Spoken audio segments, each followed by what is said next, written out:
Welcome to Loco Gringo, Mexico, the place where we transform a tourist into a traveler, because you deserve to see more of the world than just what's in a guidebook. Each week, we talk with amazing locals who know the Riviera Maya and Yucatan like only a local can, and get them to share their tips and insights on the local scene, culture, and cuisine from a local's perspective. So, pour yourself a margarita, grab a comfy chair, and let's get the show going. Hi everyone, this is Kay Walton with Loco Gringo. Thanks for joining us today. Well, you're in for a treat because we're going to be talking to a woman who has been here for over 20 years. She has been a huge supporter of community tourism with the Mayan community of Puerto Morelos, and she is going to give us some insights on how people can experience the Mayan culture firsthand, as well as share some of her favorite things to do here in the Riviera Maya. So, let's get the show started.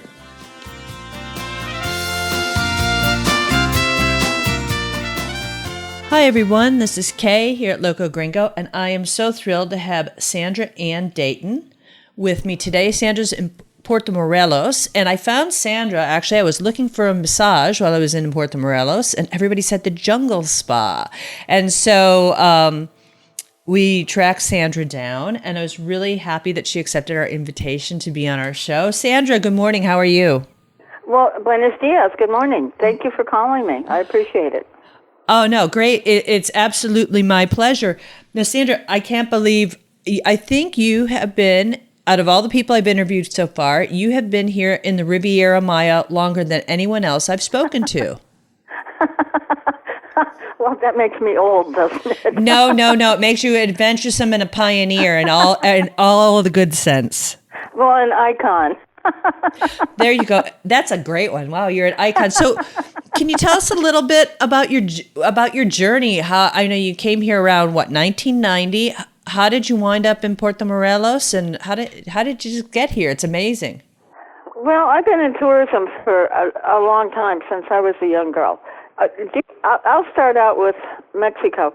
When I was 7 years old, my dad's side of the family lived in Texas, and we would go down there in wintertime and visit them, and my aunt, my grandma, and everybody, and she would take us over to Mexico shopping. And that's when my love affair with Mexico started, because we'd go to the markets. Well, first of all, I found out I'm from Toledo, Ohio, and I found out I could swim outside the swimming pool in February, which was pretty big for a girl from Ohio. I understand. And then we would go to the markets, and everybody, the indigenous people, would come out. They'd want to touch my hair because it was white. And I found out why. It reminded them of the corn silk on an ear of corn. And that was their food staple. So they honored it as an essence of the God source. So they made me their princess. So now I have to have a princess outfit, and I go to all the stalls, and then the ice cream women give me free ice cream to touch my hair. And then the topping on the cake is I'm sitting at the market, and mariachis come in singing their beautiful songs, and they ask me who I am, and I tell them I'm the princess of the market. So they just fall in love with me. They put me in their arms, and they make up a song about their little princess. So that did it for me. I fell in love with Mexico. I told everybody I was going to live in Mexico one day, and I took Spanish in high school and didn't learn very much because I didn't have anybody to speak to. And then I ended up at UT, University of Texas, and my girlfriends and I all went down to Mexico City and took a couple summer courses in Spanish. And we had a lot of good-looking boys to talk to, and it really helped quite a bit. And then when I graduated from college, I ended up in tourism. And I met this wonderful woman who introduced me to community tourism. And that's what my heart has been. I love community tourism. I love when tourism benefits everybody and creates a win-win situation for everybody. And I've become very well known. I've lived in Europe. I've lived in Spain. I've worked with major developers. But back then, all the hotels were not all-inclusive. And so that meant all the people would go out on their stay and support the local community and take care of all the small businesses, and they'd go out and practice their Spanish and celebrate. And it was just beautiful. And we got here in 1990. Some developers asked us to come here, and we had taken the ferry over to Cozumel from here in Puerto Morelos, and I fell in love with Puerto Morelos and knew I was going to live here. And so we found it. We were very lucky to find a place to rent here because there was nothing here. The roads were full of sand and nothing built on the beach, very little. And we fell in love with Puerto Morelos, and then I found out the hotels that they were going to be building in the future were going to be all-inclusive, and that's not what I wanted to do. So I ended up starting jungle tours in the jungle about 20 kilometers from here. I met this wonderful Mayan family. The father-in-law had the cenote, and the girls, I wanted them to be able to make some money if I could bring some people out there and get into the Mayan culture. And so I found out they could hand embroidery, and so I got some money together and got them 8 sewing machines, showed them how to sew and cut patterns. And we ended up having a very prosperous, wonderful business out there. People were coming from all over. And what was interesting was it was not on Google or TripAdvisor or whatever. It was all word of mouth. And people were leaving their hotels and coming out and really being part of the merging of the cultures. And people loved it. We had a fabulous time out there. And then in 1998, the big tour operators started taking over the major cenotes. And I could see the handwriting on the wall, and I thought, I've got to get something to protect ourselves and create a community tourist center that nobody can ever take from us again. And so I knew this Mayan farmer friend, and I went to his house, and I told him what we needed, and we came out here. And when I came out to where we are today, there was just a really dirt road, and you couldn't get to our land. He had a machete, and he whacked a little road, and we got to where the gate is now, and he said, here we are, all this land back here is mine, take this front piece, it's a hectarea. And I asked him how much, and I could afford it, so I made a nice down payment, told him to make the rest in payments, and I had the land, and when you take the land, you have to start building on it to possess it. So I got the women, they strapped their babies on their back, they got their machetes, and we came out here, and this is where I am now. This has been our dream since 1998.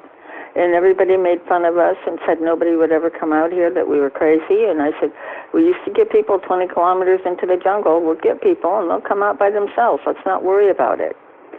So in 2005, we had enough infrastructure that we started our jungle market on Sundays. And we only have that in the wintertime, and we're going to be our 11th year this year. People come from all over for our jungle market. We're very well known now. We do it on Sundays. We have our Mayan children and the families. We have wonderful homemade food. And when the families, the couples come out, the tourists come out, I tell the men they have some work to do. They need to eat to support the families.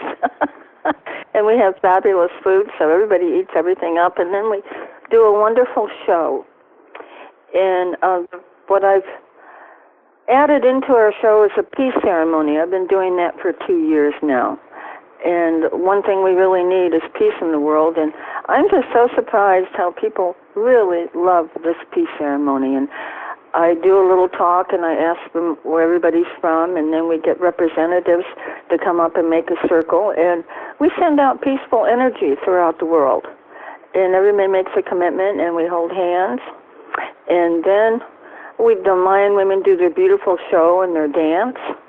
They do 2 dances, and then we have the women from the audience come up and dance. And then we have the men come up. And it's not easy to get the men to come up and dance. So no matter what the culture is, I think the men have difficulty getting up to dance. They just, I go, you with the blue T-shirt, get up here, you're dancing. And somehow we get them up to dance. And this year, talking about merging of the cultures, it was just fantastic. We have all the kids up there, and we got the men up there, and they're standing there with their arms crossed, just glaring at me. And I go, okay, you're going to know the song as soon as I play it, and you can start dancing, so don't worry about it. So you know what we did this year? The chicken dance. Everybody loves the chicken dance. Oh, and the guys got into it, and they're flapping their wings, and it was so beautiful. The kids, but I didn't know, the Mayans didn't know the chicken dance. And so the kids just went crazy, and the whole audience and the people and the Mayans, everybody just loved the chicken dance, and everybody's doing the chicken dance in Puerto Morelos. And the men had a ball, and the next thing you know, they got the children in their arms, and they're just going crazy. And then at the end, we do a big circle, and everybody holds hands, and we do a conical circle, and we just create a peace circle, and then everybody, I say, there's nothing left to do but get everybody a big hug and merge our cultures. So that's when you have everybody merging, from the Mayans to the children to the nationals to all the tourists that come here, and people start crying. And I'll go, now you can walk down the street in Puerto Morelos and go, hi, I saw you at the jungle market. All right, I know you. Now you have brothers and sisters and friends and family here. So that's very beautiful. special, and I love that. So we're going to keep doing that year after year. Now, but we needed one more way to make some money. Because the women, they're in town and they've got to raise their families. The men don't make very much, and you're talking maybe $6 to $8 a day. And one day a week at the jungle market's not going to cut the cake. It's only 3 months a year. And so I remembered they knew how to do massages. I had been to the villages. I had talked to their families.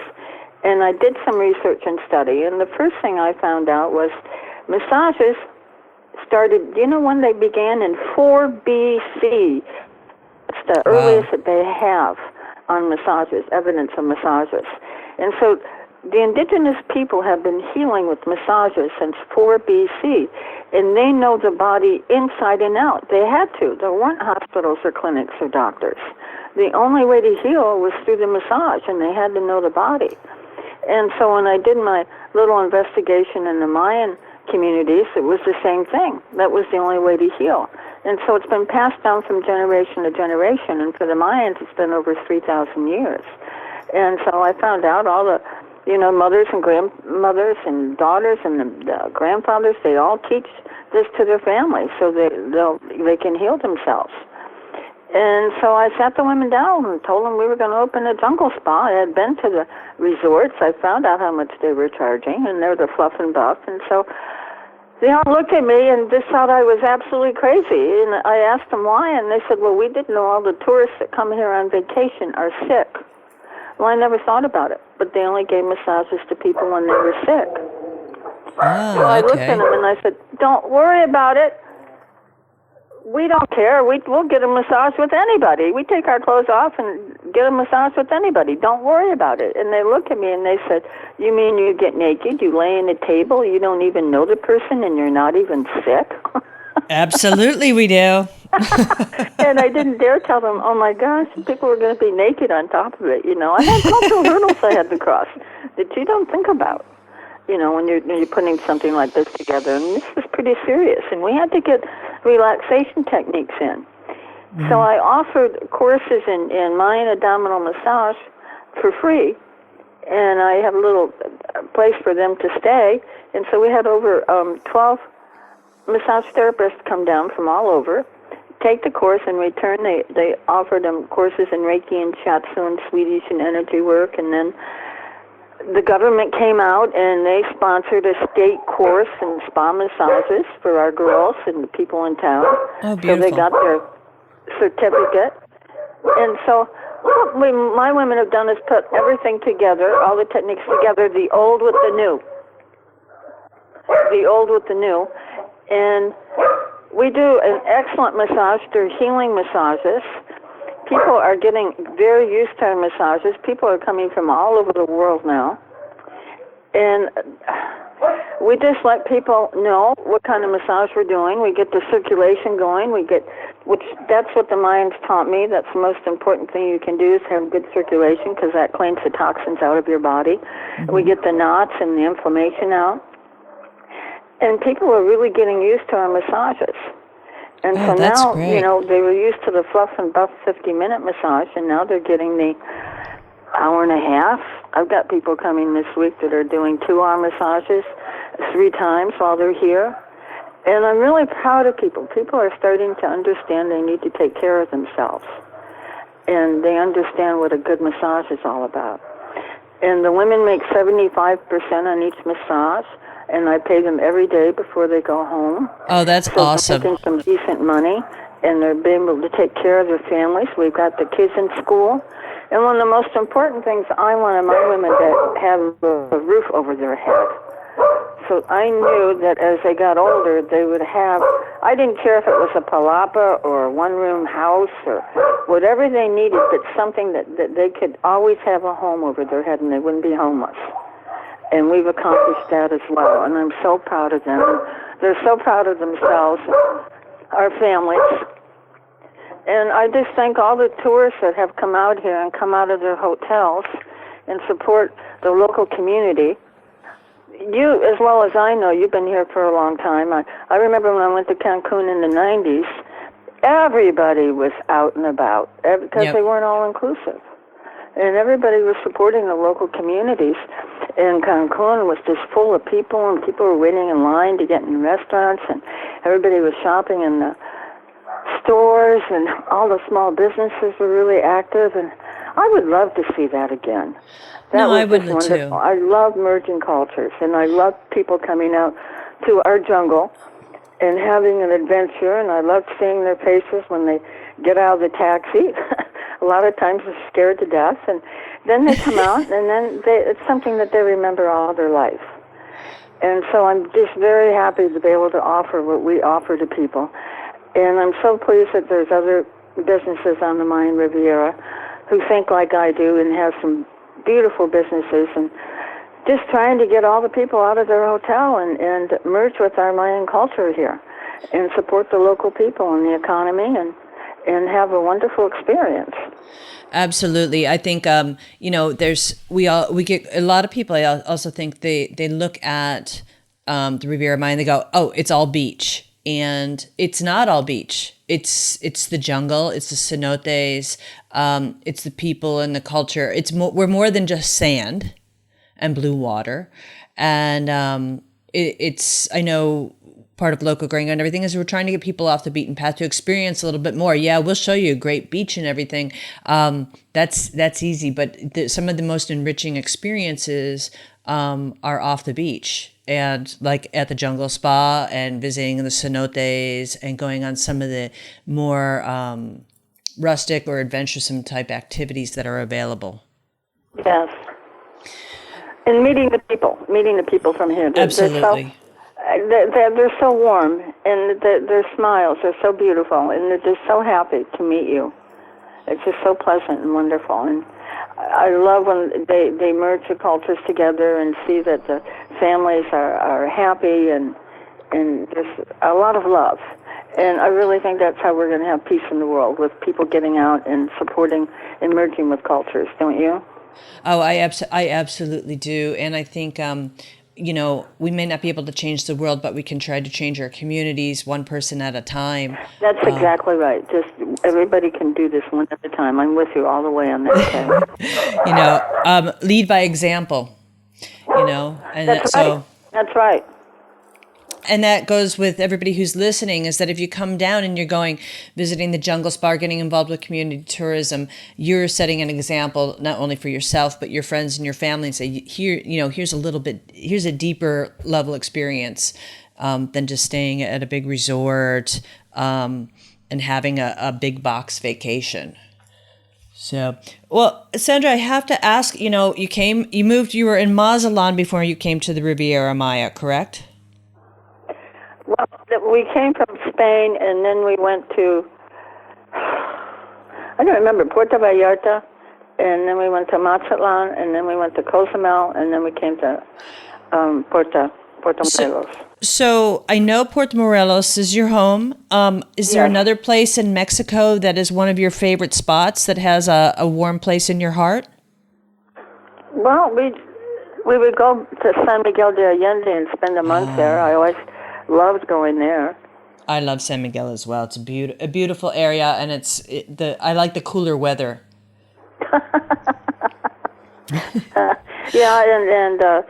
The culture there is a little bit different than here, and the shopping is wonderful. Awesome shopping. There's a lot of good shopping around that area. Well, one of the things, one one of the goals of all of our shows and all the guests that we talk to is we want to get your secret spots that you still go to, that you love in your heart, including the jungle spa. We know. Do you have some places that you love that you'd like to share with people so that they could get that local experience? Well, I got one place that you know very well in Akumal. I love that lagoon in Akumal. Oh, Yakul Lagoon. Yeah, very nice. I've been living down the street from it most of my life. Well, I think it's a wonderful place for people to take their families to snorkel. You know, it's such a safe little area, and you know, you don't have to worry about your children going out and by the reef and that by themselves. And I think that's a beautiful place to go. And then Santa Vallarta, you know, the Cenote Road. I love to go to Santa Vallarta, the little town, and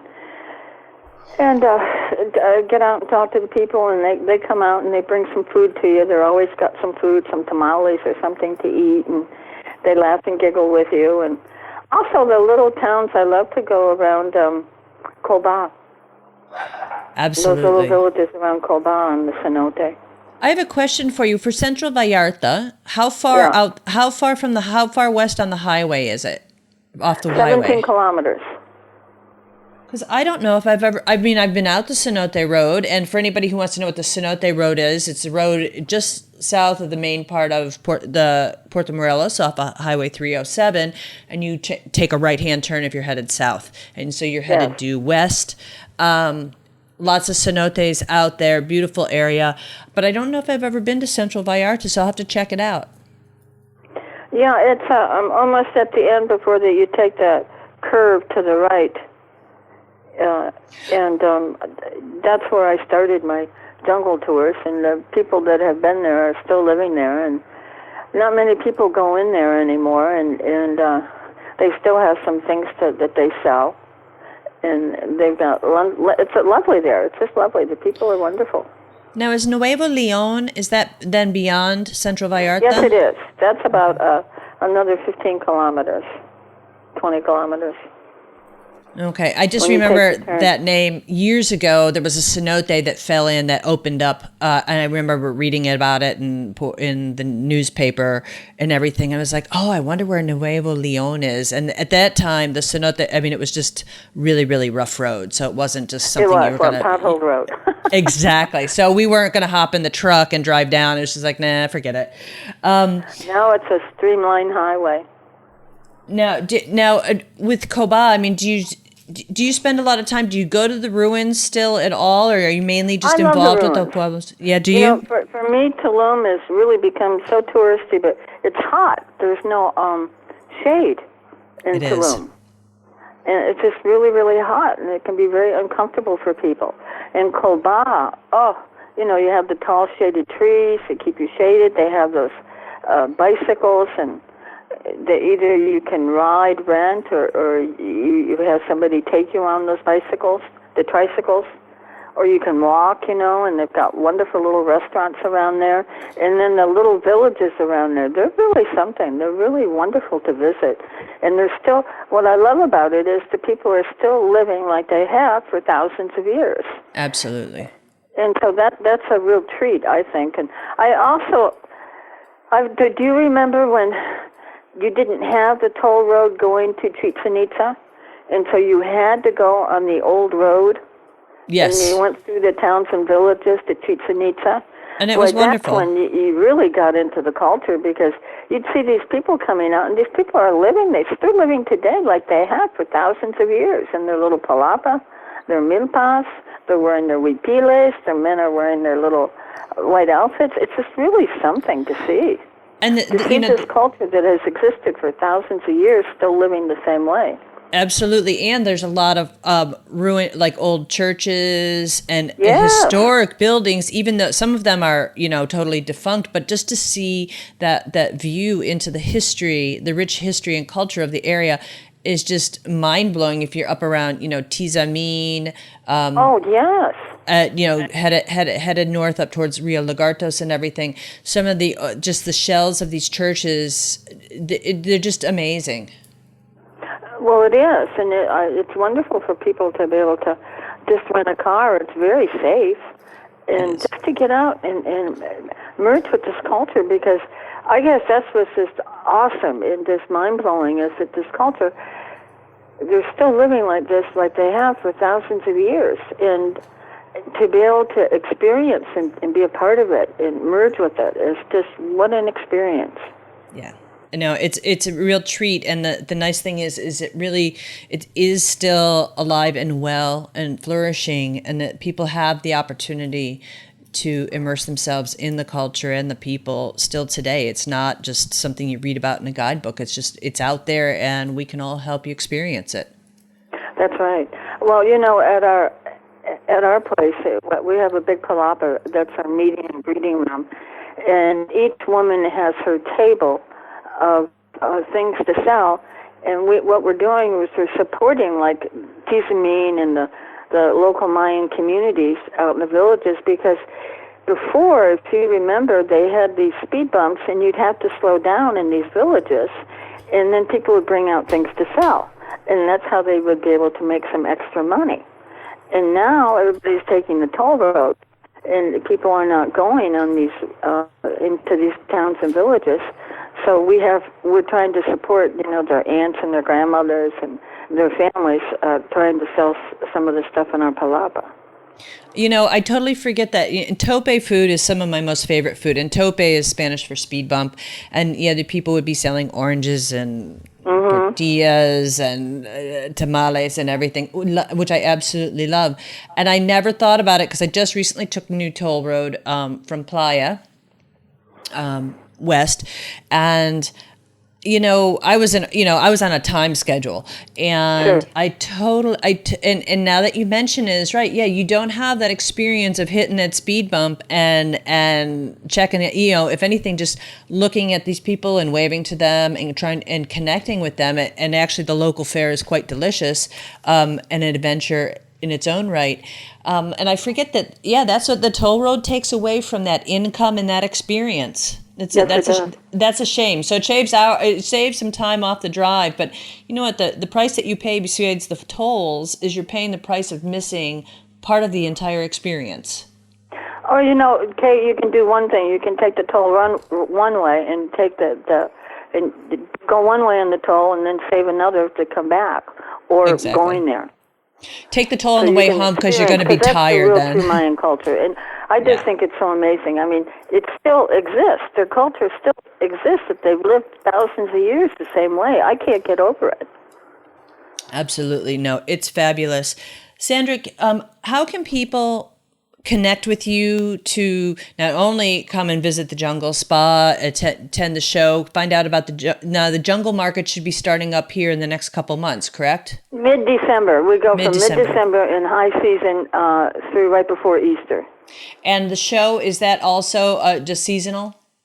Yeah, oh yeah. You have to have people to do this. And so we do it in high season when we have a wonderful group of people.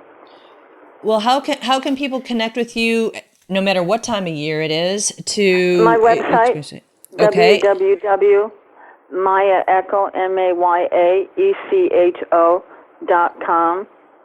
And you're on Facebook, correct? Yes, we're on Facebook. And I do want to mention something because I'm very upset about it. If you Google Jungle Spa, my website's come up, but on the right side, Google has... it's called My Business or something, and they've got the Jungle Spa on there, and they have days open, and they have it. We're closed every day, and I've already talked to them. I can't tell you how many times they called me. Now it's going to take them a couple weeks to get the problem straightened out. So that right now, people think we're closed. We're closed because it says cerrado, cerrado, cerrado, cerrado. But that's not true at all. Well, we'll help get the word out that you're abierto, abierto, abierto. Well, thank you. I bet you've seen a big change in Akumal. I've seen a big change up and down. When I drove into Tulum in 1992, it was just a really narrow two-lane. Remember that? local road, no street lights or anything like that.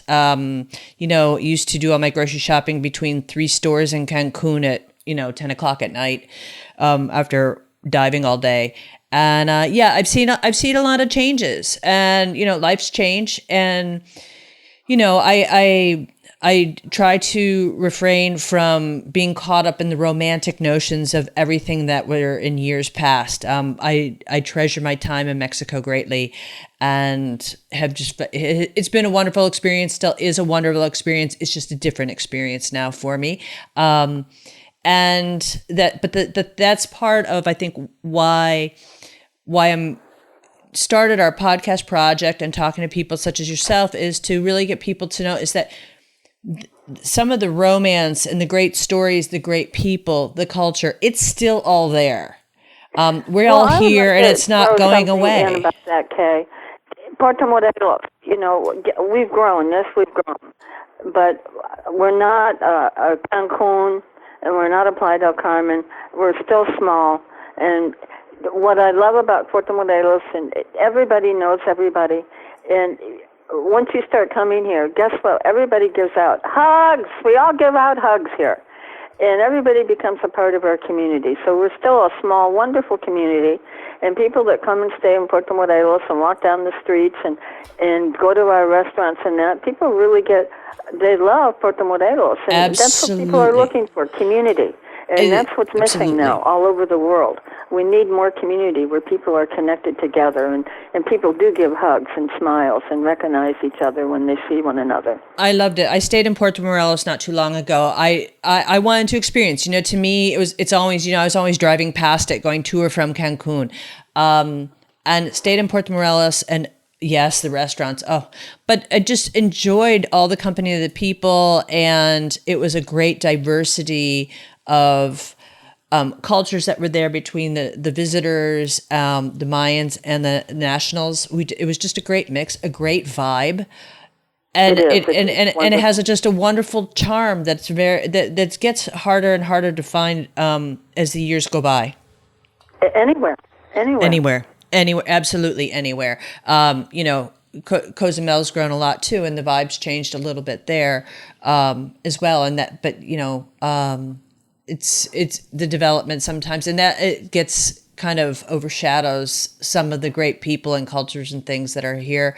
And that's why we want to, highlight people like you who are making a difference in the local community and helping raise up others, which is just absolutely commendable. And congratulations for all the great services that you've provided to Puerto Morelos and the Mayan culture. Well, thank you, and let everybody know when they come out to the Jungle Spa and the Jungle Market, everybody gets a big hug. Big hugs, big hugs. Well, Sandra, what we'll do, for anybody who wants to get in touch with Sandra, if you listen to our show, we'll have our show notes, locogringo.com /podcast. We'll have show notes for today's show with Sandra. We'll have links over to her website, her email address, and of course, if you can't track Sandra down or the Jungle Spa, you can always contact me, askkay@locogringo.com. I'll hook you up with Sandra. I've got all her contact information. And we want people to come out and experience what you've got out there and get one of your big hugs, Sandra. Well, thank you, and I appreciate that so much. And I will support you and the local gringos because I love what you're doing, and I love the work that you're doing. It's so important for all of us. And the Mayan people, this is their culture. This is where they're from, and we need to support them in their life and their lifestyle and their families. And some of these kids are so brilliant and so intelligent. I just, every time, I can't tell you what, it breaks my heart. I think to myself, if they could only have a really good education, Yep. Nope. Education. And that's what we can do just by going out and supporting the local community and going out and shopping and getting out and going on their little tours that they offer or buying some tamales or something. You're supporting them and their families so their families can keep going. That's important. Well, thank you so much, Sandra.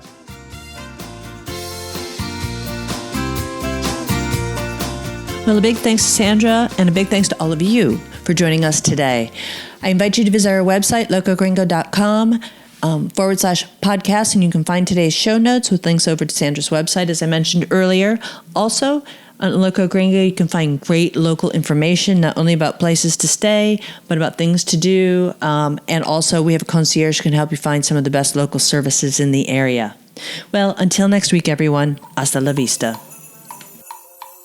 Thanks for listening. If you like the show, be sure to subscribe. For links, show notes, and more information, head on over to locogringo.com or give us a call toll-free at 800-478-0081.